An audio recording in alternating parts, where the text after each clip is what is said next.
c'est l'histoire de la vie.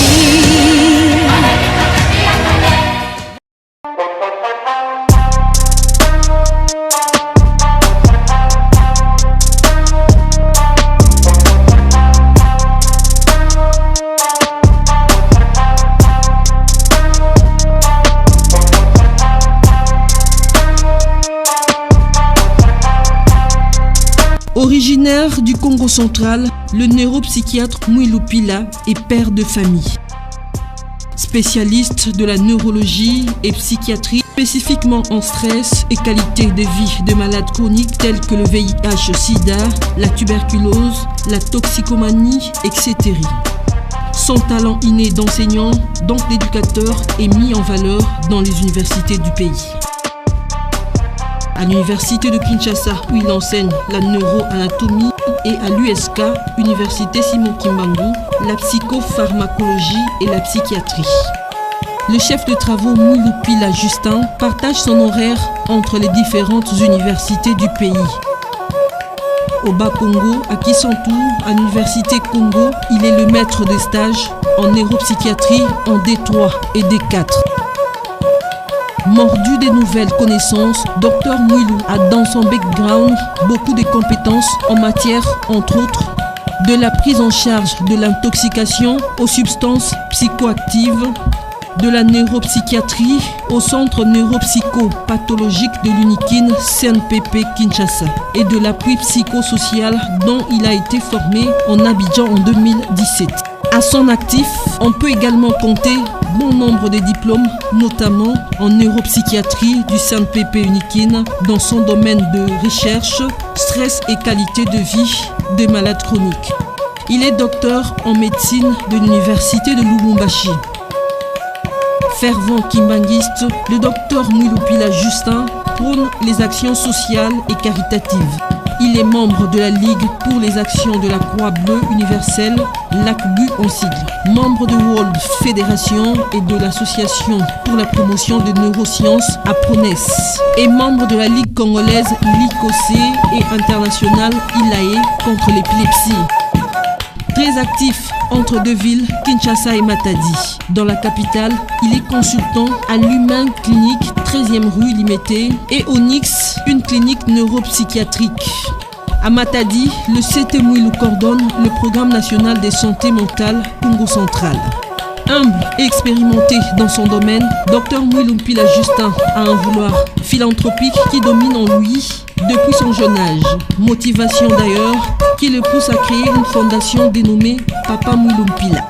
But principal de la fondation, prévenir les complications neuropsychiatriques et autres chez les jeunes Congolais consommant abusivement les substances psychoactives dont le tabac, l'alcool et les drogues illicites avec un objectif qui se veut triangulaire, sensibiliser, former et accompagner.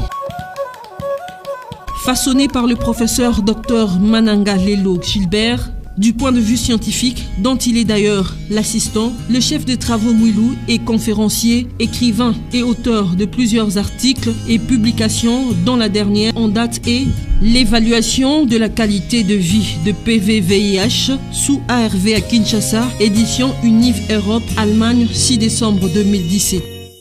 Je m'aide en aidant les autres. Ces propos de son éminence Diangenda Kuntima, Dr Mwilou les a fait siens. Il trouve sa quiétude en voyant le sourire, la joie dans les malades guéris par lui, surtout le marginalisé. D'où le nom de Mwilou qui signifie en langue congo, celui qui trouve la solution durable, la sainteté.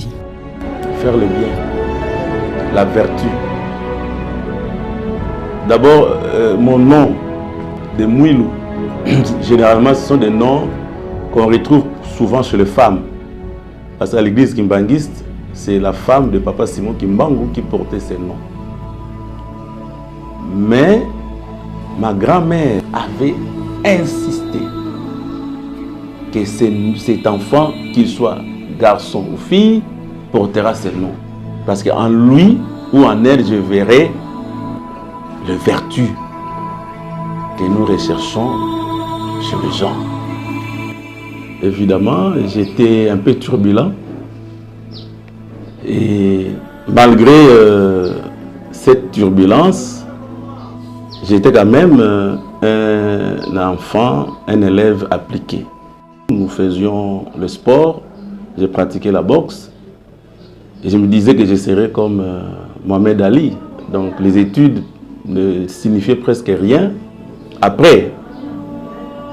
Mais après tout ça, j'ai quand même compris qu'il fallait continuer le chemin de l'école.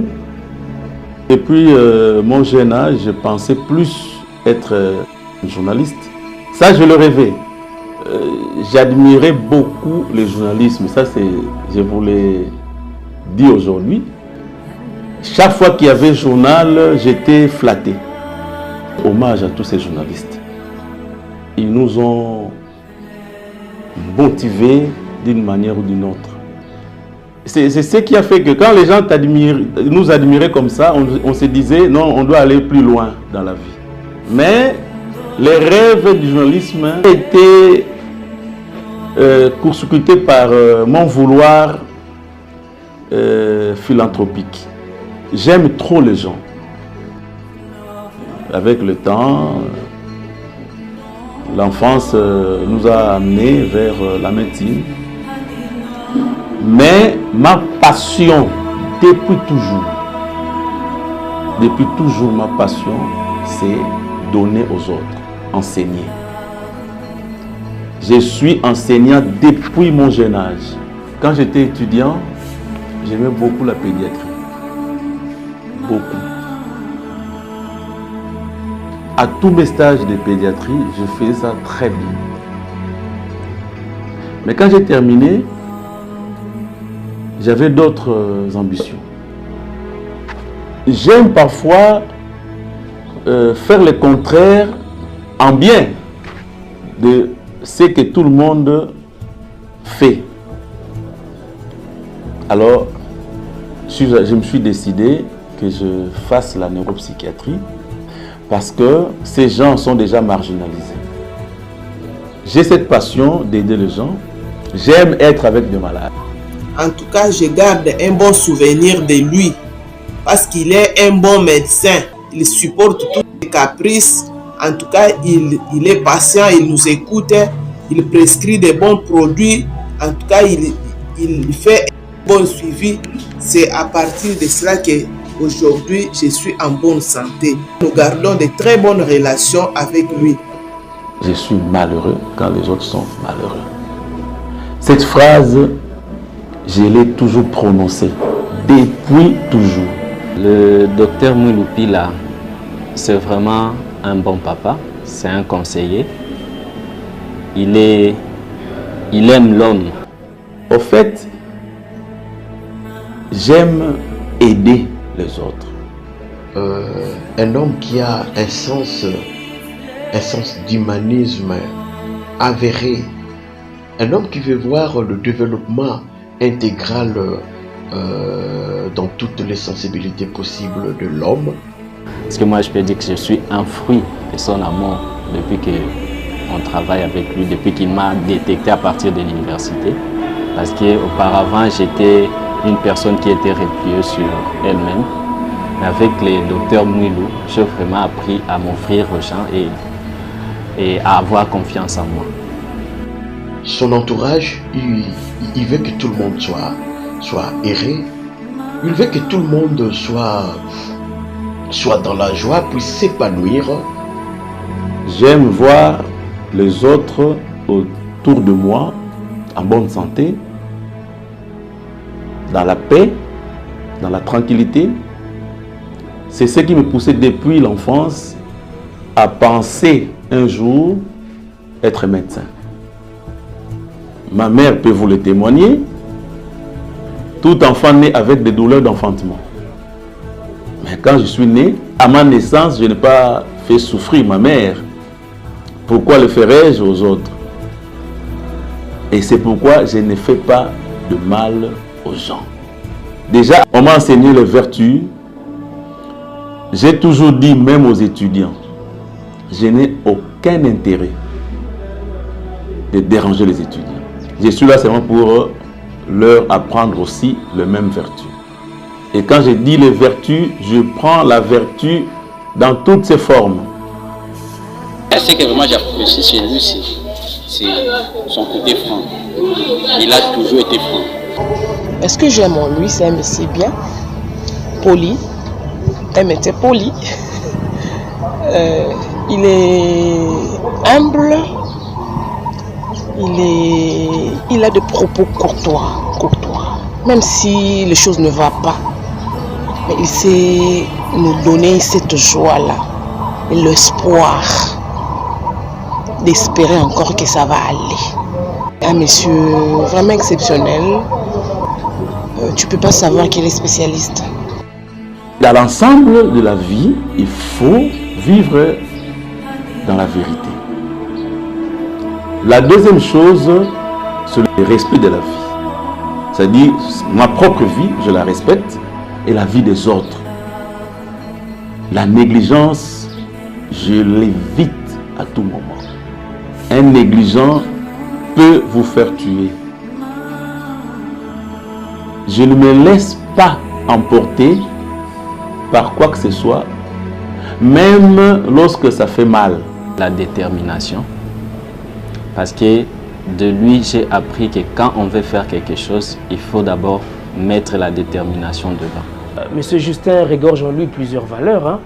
Donc, en passant, je peux prendre une valeur. C'est un monsieur qui est humble, qui a l'essence de l'écoute. Et une autre valeur que j'ai dénichée en lui, c'est pour moi aussi un puits de connaissances, parce que j'ai été à ses côtés, j'ai appris beaucoup de choses et il est ouvert. Il n'a pas ce sens-là d'égoïste scientifique, il partage. C'est une bibliothèque pour la jeunesse, en particulier pour la jeunesse de la province Congo central. J'ai aussi appris à aimer tout le monde, sans distinction, sans discrimination. De lui, j'ai également appris à vivre en communauté. Je connais bien Papa Mouilou parce que c'est un voisin du quartier. C'est une personne vraiment humble.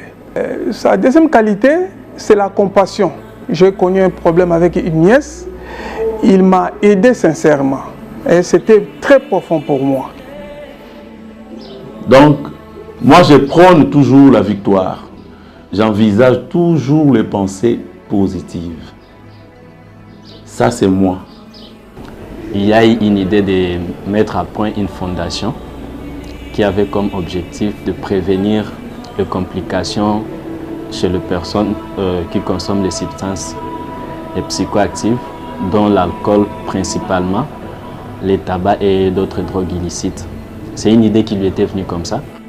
J'avais constaté, presque dans toutes les provinces, les jeunes sont maintenant devenus des alcooliques.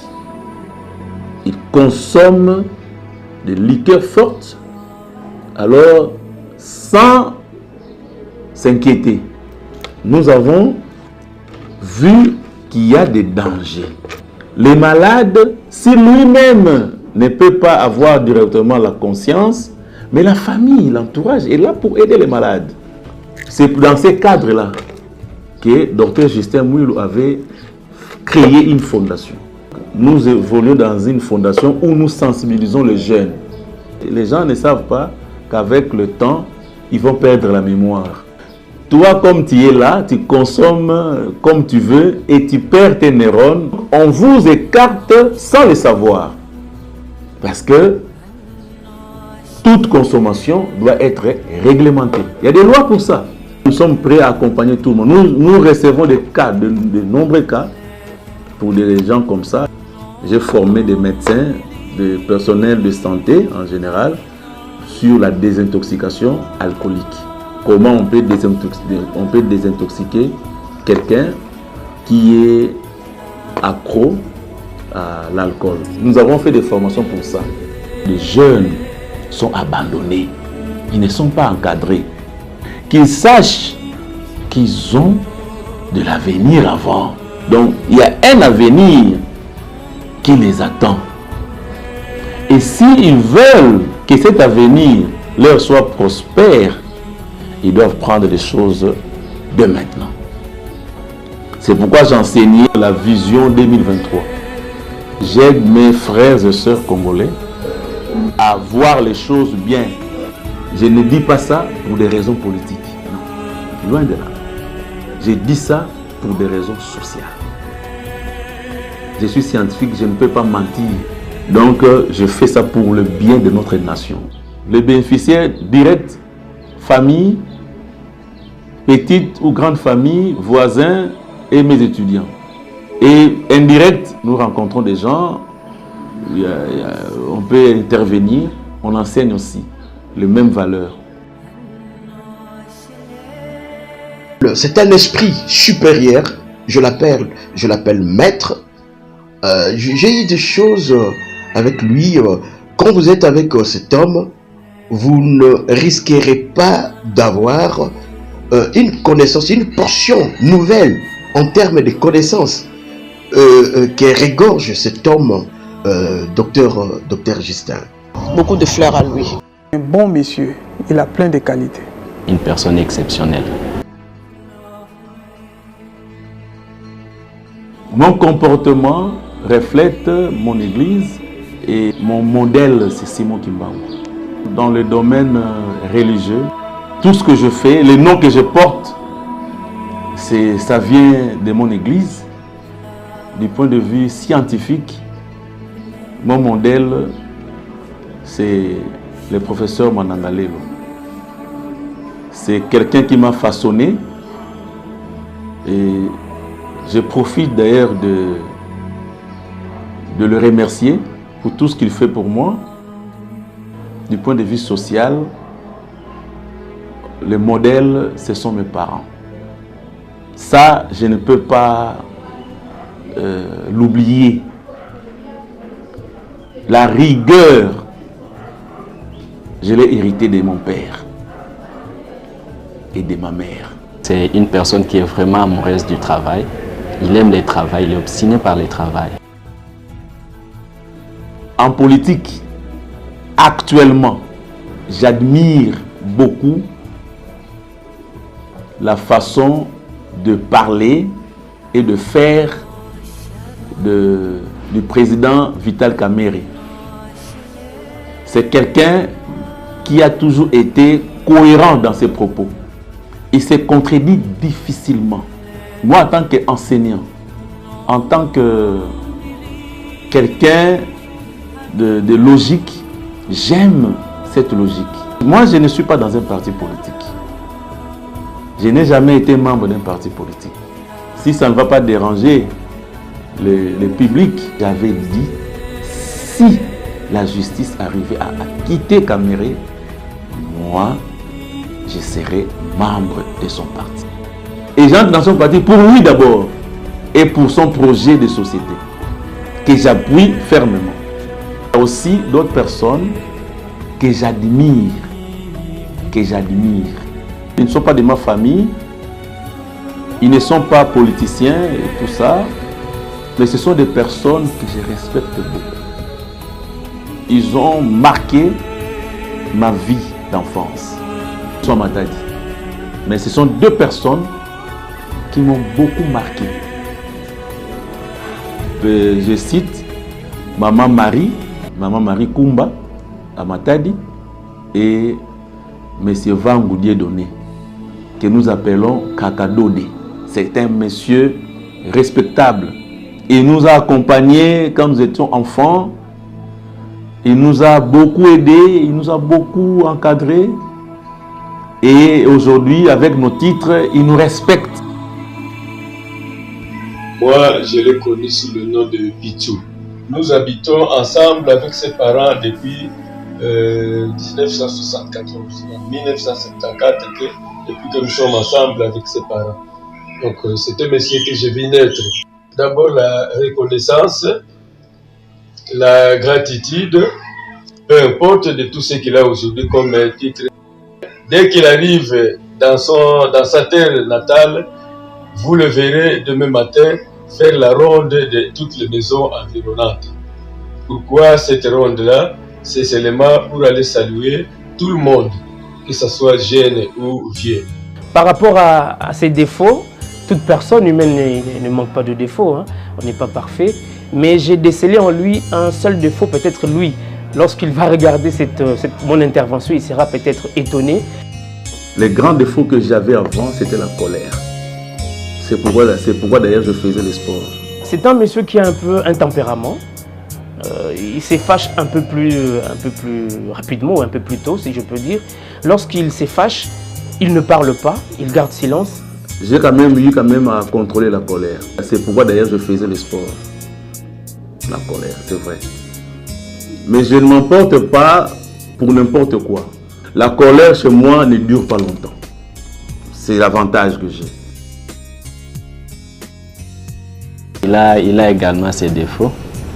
Alors, ce que j'ai déniché en lui comme défaut, il est vraiment imprévisible, surtout en ce qui concerne les travaux. C'est quelqu'un qui aime qu'on fasse vraiment et exactement ce qu'il a en tête. Alors, vous savez, quand il vous donne un travail, il s'attend à ce que vous puissiez lui reproduire ce qu'il imagine. Il aime la perfection. Et ça, c'est un défaut dans la mesure où on n'est pas tous capables de reproduire exactement ce que l'autre a dans la tête. Et puis, ça crée parfois des problèmes, bien que ça nous aide à nous performer. En tout cas, moi, je n'ai pas vu son mauvais côté, mais je garde toujours un bon témoignage sur lui. C'est pour cela que je témoigne aujourd'hui. Je reproche parfois à Papa Mouilou, il est un peu critique. À part la colère, quand quelqu'un m'a menti, j'ai l'impression de... Même si je lui pardonne, mais en moi, j'ai toujours ces regards-là. Donc je n'aime pas qu'on me mente. Mais je fournis des efforts pour comprendre qu'il y a même un moyen pour pardonner. Donc je suis chrétien, je dois pardonner. Le plus grand regret que j'ai, mon pays ne valorise pas les Congolais. C'est le plus grand regret. Ça, je me suis dit que tout le monde l'entende. Changeons de paradigme dans ces pays. J'ai un livre que j'ai publié en 2004 sur la dissertation, la clé de la réussite de la dissertation. Ce livre a été agréé par le ministère de l'Éducation nationale et ce livre n'a pas reçu de subventions pour sa promotion. On ne sait pas valoriser les gens. On ne nous respecte pas. Nous, les Congolais, on ne nous respecte pas. On fait ça va de nous respecter, mais on ne nous respecte pas. On doit valoriser les gens qui ont quelque chose à donner dans ces pays. Docteur, je sais que vous êtes en train de me regarder. Cette figure, vous la connaissez depuis longtemps.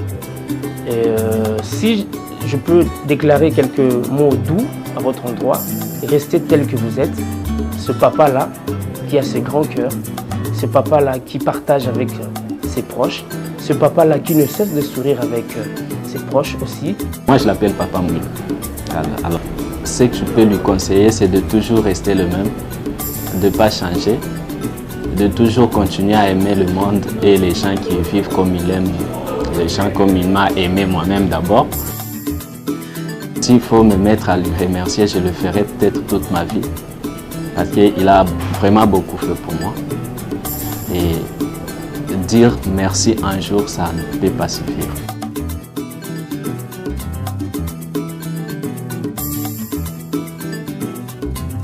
Au lieu d'attendre votre séjour terrestre, non, c'est l'occasion pour moi de vous le dire. Et je vous aime tant. Ce que j'ai fait comme aussi conseil, c'est difficile de réformer cette génération. Bien sûr, on peut faire des efforts, mais c'est difficile. Donc, il faut parfois se résilier de connaître que bon, c'est comme ça, c'est comme ça. Je vous dis un grand merci parce que grâce à vous, j'ai travaillé méticuleusement dans les médias. La reconnaissance, il y a plusieurs personnes, mes frères et sœurs. Mes frères et sœurs, ils m'ont toujours aussi accompagné. La félicité que me donnent mes enfants et mes frères, je ne l'aurai jamais ailleurs. Et je reconnais aussi la place de mon église. Mon église m'a beaucoup aidé. Donc je suis très reconnaissant vis-à-vis de mon église, que je ne peux pas trahir. Donc Dr Mwilou est kimbangiste et il est resté jusqu'au dernier souper. Je remercie le chef de l'État pour avoir accepté de répondre à l'invitation du chef en Kamba lors de l'inauguration du musée Papa Simon Kimbangu. Ça, je ne l'oublierai jamais. Et en plus, il a proposé que la journée du 6 avril soit une journée chômée et payée. Et pour ça, je lui souhaite bonne chance. C'est vrai, j'ai des vœux. Des vœux. D'abord, que ma famille prospère. Mes enfants aillent de l'avant. Ma société aille de l'avant. J'ai beaucoup de projets de livres. Beaucoup de projets de livres. J'écris chaque jour, moi. Mais je suis déjà fatigué d'écrire chaque fois avec mes propres moyens. Il n'y a pas de financement pour ça. Mon vœu le plus ardent, c'est que les ministres qui sont là, les députés qui sont là, qui vont donner chaque fois qu'il y a des deuils par-ci par-là, qui vont donner quand les gens doivent faire tout ce qu'ils veulent. Mais que ces gens-là puissent aussi penser à nous qui écrivons. Je ne vais pas écrire des choses banales. Je vais écrire des choses qui vont apporter un plus dans l'investissement scientifique du Congolais. Moi, je veux que l'État puisse s'impliquer dans des choses comme ça. C'est bien de promouvoir la musique, c'est bien. Moi, j'aime la musique. Je suis kimbangiste. Mais tout le monde dans mon quartier, partout, savent que j'admirais Franco parce qu'il faisait de la bonne musique. J'admirais Papa Wemba parce que Papa Wemba est parti du néant. Moi, j'aime voir les gens émerger. J'ai toujours encouragé les efforts de Papa Wemba. Et sa musique, voilà comment c'est qu'il a fait. C'est bien d'encourager la musique, mais pensez à l'élite congolaise. Nous ne pouvons pas seulement étudier les gens qui sont en France, en Belgique. Nous avons aussi des gens qui ont beaucoup travaillé pour ces pays, mais les gens ne connaissent pas l'histoire de ces gens-là. Donc cela veut dire que nous devons promouvoir les valeurs dans ces pays. J'ai toujours dit aux enfants, si je ne suis plus là, ne cherchez pas autre chose que ce que je vous ai toujours dit. Même Papa Diengenge l'a dit. Soba Tunibino, Bolingo, Mibeko, Misala. Mes principes, ils les connaissent. Je peux laisser le bien à mes enfants. Je laisse tout le bien. Mais ils vont commencer à se disputer, tout ça, ils vont se séparer. Mais s'ils ont l'amour, ils ont la vertu en eux, quel que soit le cas, ils vont toujours trouver des solutions. Moi, je veux léguer tout ce que j'ai dit, tout ce que je fais, tout ce que j'écris, que ça soit capitalisé. Mes enfants, mes proches, les gens lointains puissent en bénéficier. Même après moi.